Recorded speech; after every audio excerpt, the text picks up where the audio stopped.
10-10 اور 12-12 سال کی لڑکیاں موبائل استعمال کر رہی ہیں.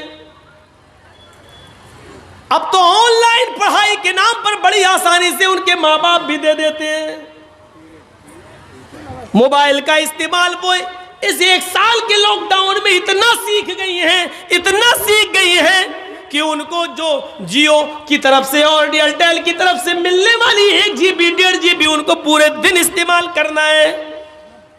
پھر رات کی تاریکی اور اندھیرے میں ماں باپ جب سو جاتے ہیں تب آپ کی بیٹی پڑھنے کے بہانے الگ روم میں جاتی ہے اور پھر وہ کیا کیا دیکھا جا رہا ہے وہ سب بتانے کی ضرورت نہیں ہے. آج صورتحال یہ ہو چکی ہے کہ مہاراشٹر کے ناگپور کے اندر باقاعدہ یہ میٹنگیں ہو چکی ہیں کہ کس طریقے سے مسلمانوں کی لڑکیوں کو اپنے گھر کی بہو بنایا جائے. کالجز میں آفسوں میں ویکینسی کے نام پر کتنی جگہ خالی ہے لیڈیز کی اور الپ سنکھیک لوگوں کے لیے. مسلمان بیچارے بھرمار لگائے ہوئے ہیں فلاں کالج میں ہماری بیٹی کا ایڈمیشن ہو جائے گا, جگہ خالی ہے, اور اقلیت کے لیے جگہ خالی ہے. اقلیت کے لیے فارم بھرتے ہیں, لڑکے جا رہے ہیں تو ان کو کہا جا رہا جگہ فل ہو گئی, لڑکیاں جا رہی ہیں تو ان کو فوراً ایڈمیشن مل رہا ہے.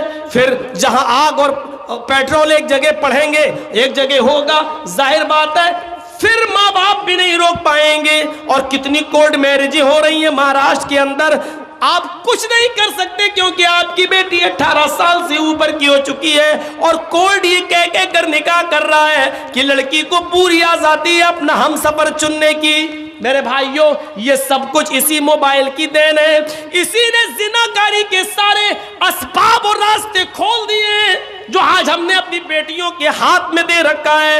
یہاں سن سب رہے ہیں لیکن کسی ایک کی مجال ایسی نہیں کہ سننے کے بعد جائے اور اپنی بیٹیوں کے ہاتھ سے موبائل چھینے کہ میری بیٹی تمہیں موبائل کی کیا ضرورت ہے, تم تو میرے گھر کی زینت ہو, تم تو میرے جگر کا ٹکڑا ہو, تم کسی اپنی سہیلی سے بات کرنا ہے تو میرے موبائل سے بات کر لو, لیکن میری بیٹی تم موبائل کیوں رکھو گی, تم موبائل کیوں چلاؤ گی.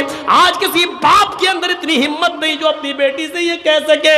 اللہ کے رسول نے بھوشیہ کی باتیں بتا دی اور یہاں تک بتا دیا نساؤن کاسیات عاریات ممیلات و مائلات. او لوگوں ایک ایسا زمانہ جائے گا تم اپنی آنکھوں سے دیکھو گے عورتیں لڑکیوں کو کہ تم دیکھو گے کہ وہ کپڑے تو پہنے ہوئے ہوں گی, ان کے جسموں پر کپڑے تو ہوں گے عاریات, لیکن کپڑا پہننے کے باوجود بھی وہ ننگی ہوں گی, کپڑا پہننے کے باوجود بھی بوڑیاں ہوں گی, کپڑا پہننے کے باوجود ان کے جسم نمایاں ہوں گے.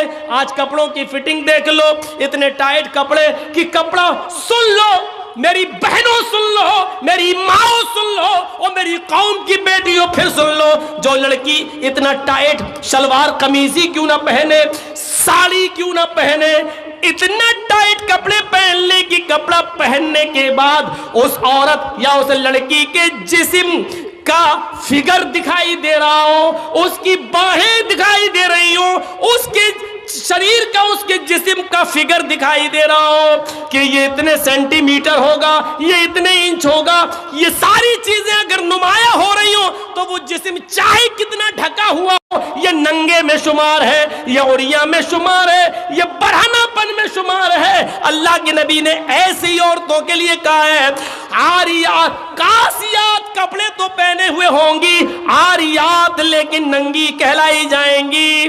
دنیا فیشن پرست کہے, آج کی میڈیا فیشن کہے, تم اس کو یہ کہو کہ آج کل کا فیشن ہے, لیکن محمد رسول اللہ کی شریعت میں ان کو ننگا کہا جائے گا. وہ عاریات ہیں, وہ برہنہ ہیں, وہ ننگی ہیں. ممیلات و مائلات, لڑکوں سے باتیں کرتی ہوں, لڑکوں کی طرف مائل ہوتی ہوں اور لڑکے بھی اب ان کی طرف جھکتے ہوں, یعنی ہنس ہنس کر باتیں کرتی ہوں, گفتگو کرتی ہوں, اتنا میک اپ کر کے نکلتی ہوں کہ ان کو دیکھ کر لڑکے فریفتہ ہو جائیں اور یہ بھی ان کے اوپر مائل ہو جائیں. جب تم یہ دیکھ لو اپنے زمانے میں اور ایسا ماحول دیکھ لو تو ایسی عورتوں کو دیکھ کر سوچ لینا لا يدخلن الجنہ ولا یجدن ریحہا، ایسی عورتیں جنت کے اندر داخل نہ ہوں گی. جنت تو دور، جنت کی خوشبو بھی نہیں ملے گی، جنت کی خوشبو سے بھی محروم ہو جائیں گی. ہمارے اور آپ کے اوپر ہے اپنی بیٹیوں کو کیسے پہنانا ہے، کیسے کپڑے پہنانا ہے، کیا پڑھانا ہے، کہاں جانا ہے.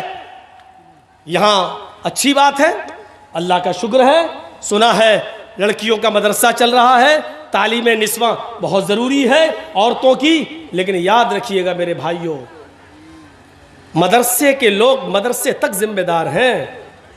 مدرسے کے بعد جب آپ کی بیٹی آپ کے گھر آئے گی تو آپ ذمہ دار ہیں، آپ کو دیکھنا پڑے گا. آن لائن پڑھائی ماحول ہے دیجئے، لیکن آپ وہاں بیٹھیے، آپ کے پاس ٹائم نہیں ہے. آپ اپنی بیوی کو وہاں بٹھائیے کہ میری بچی کے پاس بیٹھے، بھائی کو بٹھائیے کہ وہ آپ کے پاس بیٹھے. 1 گھنٹہ 2 گھنٹہ کمرے میں بند ہو کر وہ پڑھ رہی ہے آن لائن اور 2 گھنٹے کے بعد پھر پڑھائی ختم، پھر ہاں تھوڑا سا کام کر رہی ہوں. اب کیا کام کر رہی؟ میں یہ نہیں کہہ رہا ہوں بدگمانی کریے، لیکن یہ دروازے ہیں، دروازے چور، دروازے چور. سردیوں کے دن کا تو لڑکیاں دعا مانگتی ہیں اللہ سر، کیوں؟ اچھا موقع ہوتا ہے، لحاف اندر ڈال ڈال کے واٹس ایپ چلاتی ہوں. کون دیکھ رہا ہے؟ سردی ہے، ہماری بیٹی سو رہی ہے اور پتہ چلا کہ اندر موبائل چل رہا، واٹس ایپ چل رہا ہے، گفتگو چل رہی ہے. ان چیزوں نے دروازے کھولے. آپ کو معلوم ہے حضرت مریم کی کفالت کر رہے تھے حضرت زکریا، اور جب مریم کے پاس محراب کے اندر، مسجد کے اندر بے موسم پھل آ گئے. بے موسم پھل کا مطلب سمجھ رہے ہیں؟ سیب کا موسم نہیں سیب دیکھا، کیلے کا موسم نہیں کیلا دیکھا. کس نے؟ حضرت زکریا نے. سورہ مریم پڑھیے میرے بھائیوں. جیسے ہی حضرت زکریا نے مریم کے پاس بے موسم پھل دیکھے، یہ وہی مریم ہے جو اتنی پاک دامن ہے کہ جن کو ان کے کسی شوہر نے، کسی مرد نے نہیں چھوا. اللہ نے اسی مریم سے عیسیٰ کو پیدا کیا. یہ وہ مریم ہے جن کی پاک دامنی کا اعلان عرش والے نے، اللہ نے کیا ہے. یہ مریم ہے جن کی پاک دامنی کا اعلان اللہ نے کیا. لیکن ان کے پاس مسجد کے اندر جب بے موسم پھل دیکھے، زکریا نے، ان کی سرپرست نے جب بے موسم پھل دیکھے تو حضرت زکریا کو غصہ آیا. ان پھلوں کو دیکھ کر مریم کی طرف دیکھا. انا لک ھذا، اے مریم یہ کیا ہے؟ یہ پھل تیرے پاس کہاں سے آ گیا؟ تربوز کا موسم نہیں تربوز دیکھ رہا ہوں، خربوزے کا موسم نہیں خربوزہ دیکھ رہا ہوں، آم کا موسم نہیں آم دیکھ رہا ہوں. یہ بے موسم پھل تیرے پاس کہاں سے آئے؟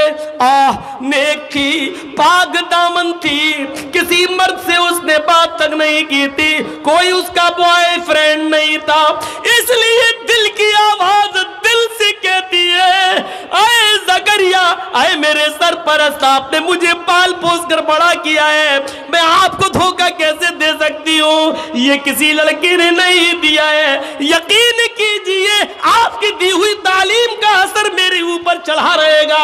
یہ کسی بوائے فرینڈ نے نہیں دیا ہے. قالت ہوا من عند اللہ، چیخ کر کہتی ہے مریم، اے میرے سرپرست، یہ اللہ کی طرف سے آئے ہیں. یہ بے موسم پھل کوئی فرشتہ لایا ہے، کسی لڑکے کا اس میں کوئی ہاتھ نہیں.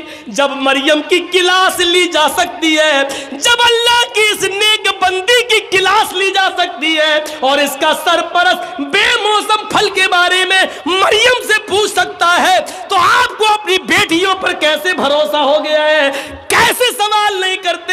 یہ موبائل تیرے پاس کہاں سے آیا ہے؟ تو گھر سے گئی تھی، تیرے ہاتھ میں رومال نہیں تھا، اب یہ رومال تیرے پاس کہاں سے آیا ہے؟ تو گھر سے ایک کتاب لے کے نکلی تھی، اب یہ 3 کتابیں اور کاپی لے کر آئی، یہ کہاں سے آئی ہیں؟